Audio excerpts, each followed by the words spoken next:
Hey now, and welcome down to KC Toy Reviews. We are here today with Naruto Shippuden by Zen Studios. Now, through the lens, this piece looks absolutely fantastic. Unfortunately, there are some big missteps in the quality department with this figure. So, if you're curious what those are, let's go ahead together and dive right in. Alright, so let's go ahead and start with the good on this one. And the good is, well, as I mentioned in the intro, this thing through the lens looks fantastic. It's been a long time since I've had such a fun time photographing a figure, and this was an absolute delight. As we can see through the lens, the contrast of this against a nice bright backdrop is just stunning. Do I wish that the orange in the suit was a little bit brighter? Yes, absolutely. Now, maybe there's some accuracy to the show that I'm missing, but I thought that the orange should have been slightly brighter. And of course, articulation-wise, wow, you can get some really stunning poses out of this figure. And given the fact that his outfit is all cloth, I mean, you can keep it in whatever the hell dynamic pose you want and not have to worry about too much damage. I mean, overall, articulation-wise, the way it looks, it's really, really good. Now, where there is good, unfortunately, there is bad. For starters, this ball system here, and let me just take it off really quickly, the way it sits on his hand. So basically you have a system here where it just pegs on and it's already pre-holding this power blast ball here. And you might be asking, well, what's the downfall of this? Well, unfortunately, pegging this on the hand was a pain in the ass. It just barely held on to this thing by a thread. I just couldn't get it into the hole too far, so it was just more of a quality issue versus the way it looks. Because it looks great, don't get me wrong. It's just, again, getting it to peg on this little ball, I felt like really nervous. It was either going to A, snap the peg, or it was just going to fall right off. Just to show you, do have this little bandana blowing in the wind piece here that we can just basically take off there, and then you can replace it with this kind of just straight one. So you either have this one that goes straight down or one that blows in the wind. All right, let me quickly show you the pain in the ass system to swap the face plates out.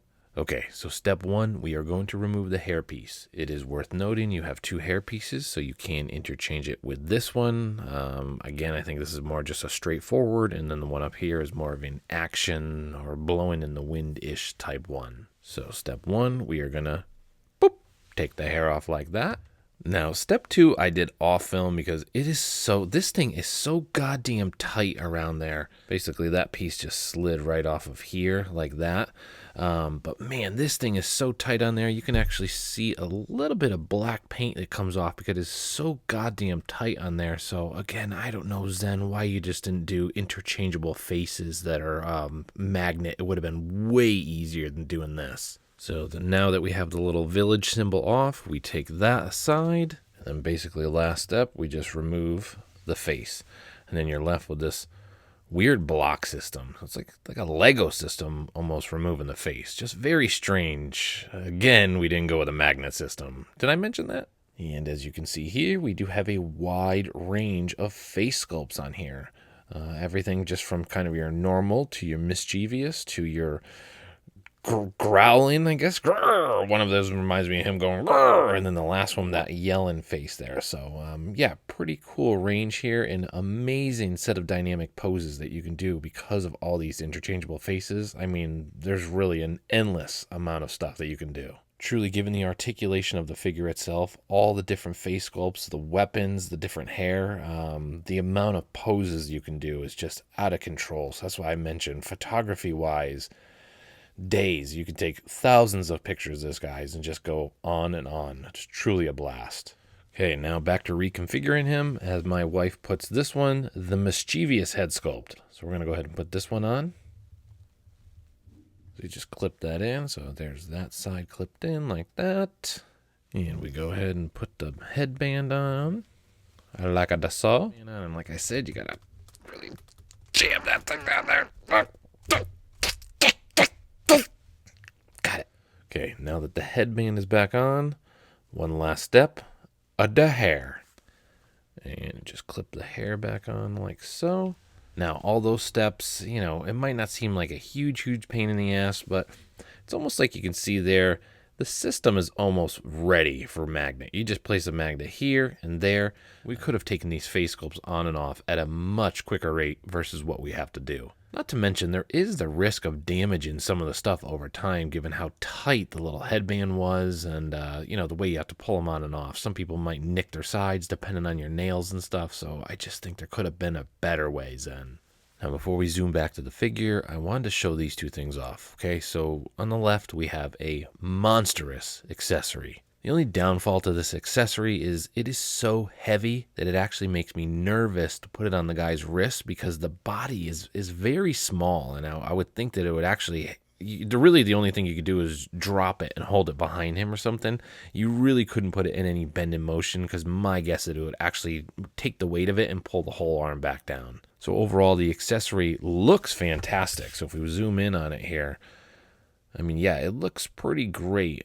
Good paint job on it. Cool that he's pre-holding it. We just plug it on the arm there versus having to finagle it and get him to hold it. So it's a pre-held accessory. I do like when they do that. But like I mentioned, this thing's got some weight to it. And I did have some issues on the other peg with the power blast ball, whatever the hell you want to call that thing there. So it does make me nervous as far as putting this on and longevity-wise. So I would be careful with this. But with all that said, you can get some fantastic poses. It is freaking big. It's almost the size of the stand bottom here. And just to kind of put it into perspective with Naruto, I mean, look at it. It's the size of him. So this is one gigantic throwing star. Now, onward to the stand. One of the most disappointing parts of this experience. I'm very sorry, Zen Studios, but unfortunately, I have to be honest to the audience, and the stand was a huge disappointment. Now, for starters, let's just wiggle it here. Comes right off. So my stand broke immediately. Now, you might say, well, you have a screw there, Casey. You just screw it back in. Well, it's not a screw. It literally just pushes back in. So it's not a screw spot. Unfortunately, the part that's actually supposed to remove is this piece. So this is the piece that was supposed to come off. However, I was not very lucky and mine started falling apart. Now you might say, well, you were just unlucky, Casey. And yeah, I might have been unlucky on this bottom piece. It came off. Whatever, no biggie. It's unfortunate because I can't really do any dynamic poses. This thing is very shoddy in there. As you can see how loose and wiggly it now is in there. The next part is the waist grabber that you see here is actually a Hot Toys one. Unfortunately, the waist grabber that came with the Zen Studios couldn't even fit on... Oh, I'm whacking this thing here. It couldn't even fit on the pole. I couldn't even get the waist grabber that they included to fit on this pole. It was so tight that if you're familiar with these bendable poles here, those are like a plastic coating on top of a metal bendable pole. So when I tried to get the waist grabber on it, it just damaged the top and just started destroying it. I was able to cover it up with this piece, but if I took this off, well, you know what? I'm going to show you. It just gnarly. Like it just mangled it. It just mangled the top of it, trying to put the one that came with it on the stand. So unfortunately, overall, I was really disappointed with this stand. And the reason being is, well, I think my expectations were just shattered because look at how nice this thing is. We have a beautiful stand. Kind of reminds you of the Naruto scenery. We have the green and the brown grass, at the bottom there. A really nice etching along the edges, so you can see that really cool etching there. Again, the symbol that's etched in there. I just can't believe that mine fell apart upon arrival.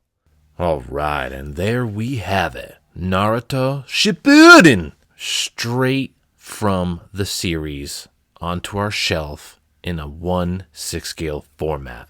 And I mean it. This thing is ripped straight from the series. It looks fantastic. It has some great shelf presence. And like I mentioned, photography-wise, it's going to take you down a rabbit hole because it looks that freaking good.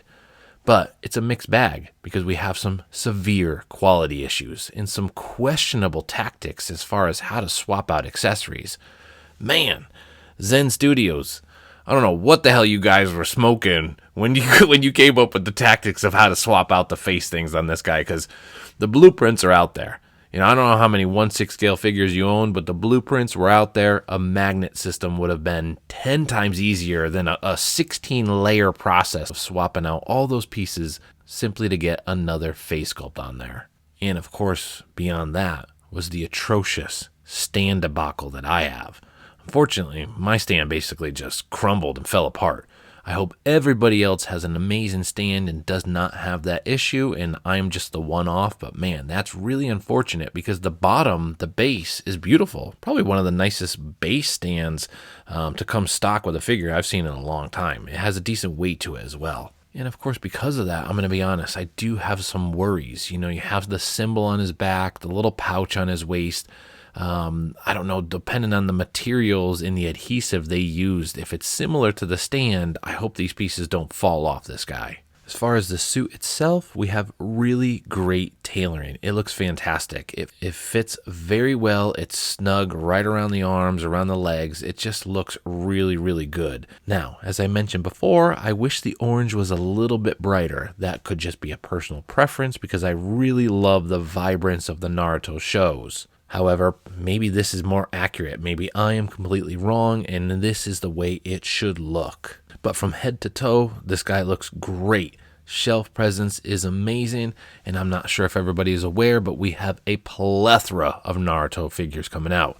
Not only does Zen Studios have Gaara coming out, we have Madara, we have Itachi, we have Kakashi, just crazy amounts. I mean, probably $1,500 worth of Naruto toys coming out. Just an insane amount of Naruto 1/6 figures coming down the line. And I'm going to have every single one of them. It makes no sense to only have one. I mean, who only wants to have one out of the 5? I don't want to be that guy. I want to have 5 out of 5. So by the end of the year, they're all supposed to be released. I believe before 2023, we should have all of them in front of us. Crossing my fingers, we hold to that and there are no delays. But until then, we have this fantastic one. Oh, you know what? I'm lying. We have a 6th one. We do have the 3-0 younger version of Naruto coming out. So that'll probably be a really great figure too. So a plethora of Naruto figures coming out. So make space. We need them all. And this one is amazing. So with all that said, we have a great figure in front of us, some quality issues. And well, do I recommend it? That's a tough one. I would hate to recommend a figure that you got and then started falling apart. We had the issues even with plugging in the blaster ball, fireball, powerball, whatever we want to hell to call that. Isn't the powerball the lottery? Anyways, that powerball in the hand, there was a little debacle with the peg piece there too. So quality makes me hesitate to recommend this figure. If you want to take that leap of faith with quality, then yes, I do recommend it because it looks fantastic. And I can't wait till this stops spinning because I'm going to take more pictures. It really does look that good in hand. And am I still going to get the Gaara by Zen Studios? Yes, I'm going to get it, and I hope they correct some of the mistakes that we're seeing on this guy now. And well, as far as a score on this guy, well, I'm going to go with a 7.9 out of 10. It's still in that range of saying, get it. But there's a little leap of faith with some of the quality issues, as I've mentioned several times. 7.9 out of 10 is not bad. This thing looks fantastic. But if I buy a figure I think this thing actually was really expensive, like $250, $260. If I buy a figure that's $260, I mean, we're talking about $40 shy of an Xbox, a brand new Xbox. You can get the new crazy one for $300. For $250, $260, I expect quality to be up to par with presentation. I expect them to be right there hand in hand. I want quality and I want it to look good. So I'm disappointed the quality wasn't up to par with the presentation because this thing looks amazing. With all that said, I'm going to stop my ranting. 7.9 out of 10. Naruto Shippuden KC Toys. Catch you guys next time.